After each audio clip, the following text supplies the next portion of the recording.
세상에 이런 성경 말씀이 잠언 15장 8절 악인의 제사는 여호와께서 미워하셔도 정직한 자의 기도는 그가 기뻐하시느니라. 성경이 말하는 악인이란 하나님을 사랑하지 않는 불신자들과 우상 숭배자들과 또 하나님을 경배하는 척하는 형식적 기독교인들을 말합니다. 악인의 제사라는 것은 오늘날의 우상 숭배나 또는 형식적 기독교 예배를 말합니다. 수많은 기독교인들이 형식적 예배를 드리고 있으면서 하나님으로부터 은혜와 사랑을 받기를 바라고 있습니다. 가인이 마음 없는 제사를 하나님께 드렸을 때 하나님은 그의 제사를 받지 않으셨습니다.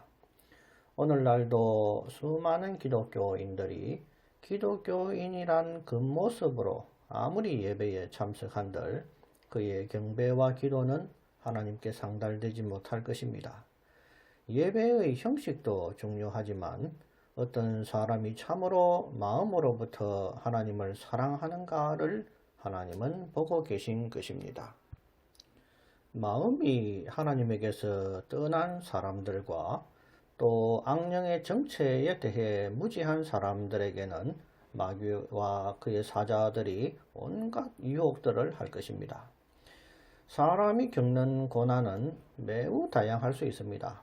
욥처럼 의인에게도 그 신앙의 검증을 위해 시련이 올 수 있으며 또 믿음이 연약한 사람에게는 그 믿음을 성숙시키기 위해서 이런저런 환난이 올 수도 있습니다.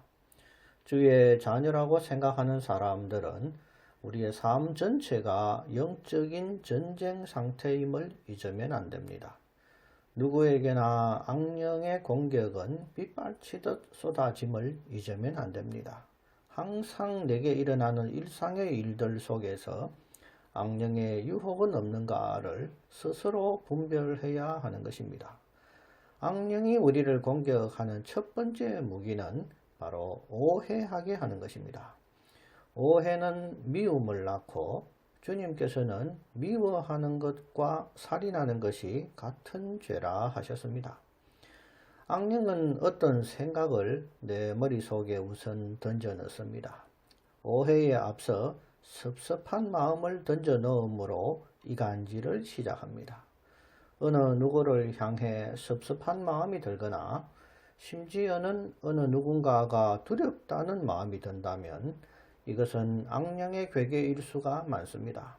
내 마음속으로 던져진 섭섭한 마음을 떨쳐버리지 못하고 키우게 되면 상대를 오해하고 미워하는 마음으로 자라게 되는 것입니다.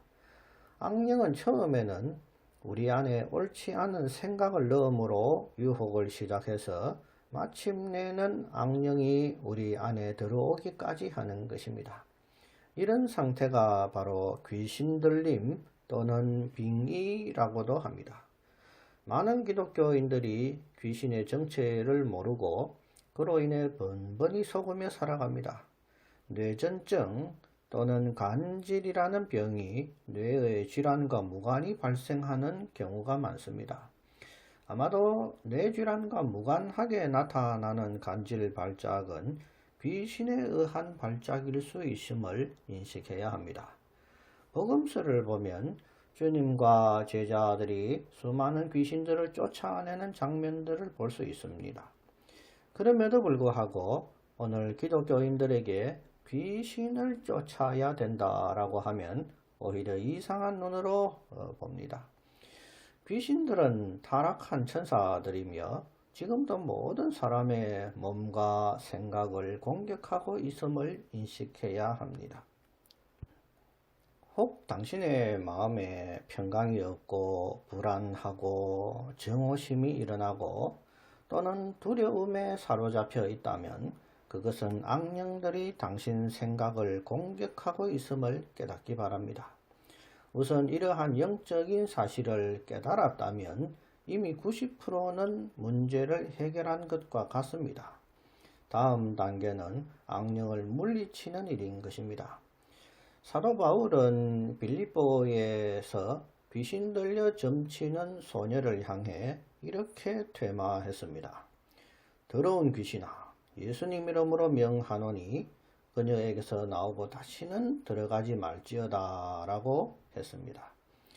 NIV 성경은 You unclean spirit, I command you in Jesus' name. Come out of her and never enter her again 이라고 기록되어 있습니다.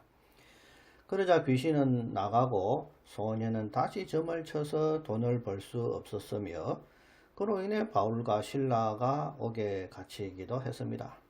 좋은 일을 한 바울과 실라가 매를 맞고 감옥에 갇힌 것을 보면 자칫 하나님을 원망하기가 쉽습니다. 그러나 하나님의 뜻은 감옥에 갇히게 하시고 또 감옥 문이 열려 죄수가 도망한 것으로 간수가 잘못 알고 자결하려 할 때 바울이 말림으로 간수와 그 가정을 구원하시기 위한 하나님의 섭리가 있었음을 알 수 있을 것입니다. 이처럼 이런저런 선한 일과 악한 일을 통해서도 하나님은 우리를 단련하시고 교훈하고 계심을 알아야 합니다. 바울이 옥에 갇히지 않았다면 간수를 향해 한 그 유명한 말, 바로 주 예수를 믿어라. 그리하면 너와 네 집이 구원을 얻으리라는 명언을 오늘 우리들이 듣지 못했을 수도 있는 것입니다. 오늘날 여러분들에게 이런저런 좋거나 나쁜 일이 있을 때 그 일 안에서 항상 하나님의 교훈을 발견할 수 있어야 합니다. 왜냐하면 하나님께서 어떤 일이 일어나게 하신 목적은 바로 우리들에게 교훈을 주시기 위함이기 때문입니다.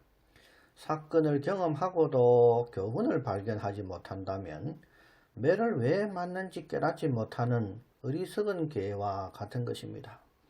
하나님의 테스트이건 악령의 유혹이건 그 사건을 통하여 교훈을 찾아내는 사람들이 되시기를 바랍니다. 악령이 나쁜 생각을 우리 안에 던지고 더 나아가서는 우리 몸에 들어와 미치게 하거나 발작하게 하거나 또는 우울증과 조증에 빠지게도 하고 그러므로 자살하게도 함을 깨닫기를 바랍니다. 이런 영적 비밀을 마음으로 깨닫고 항상 퇴마할 수 있는 주의 자녀들이 되시기를 바랍니다. 예를 들어 어떤 사람을 미워하게 되었다면 예수님 이름으로 명하노니 그 사람을 미워하게 하는 악령은 내게서 떠나갈지어다 라고 할 수 있겠으며 또 어느 누가 아프다면 예수님 이름으로 명하노니 병만은 물러갈지어다 라고 퇴마할 수 있을 것입니다. 또는 어떤 사람이 나를 미워하여 나를 괴롭힐 때에도 마찬가지입니다. 나를 미워하는 그 사람 안에 있는 악령을 향해 퇴마하시기 바랍니다.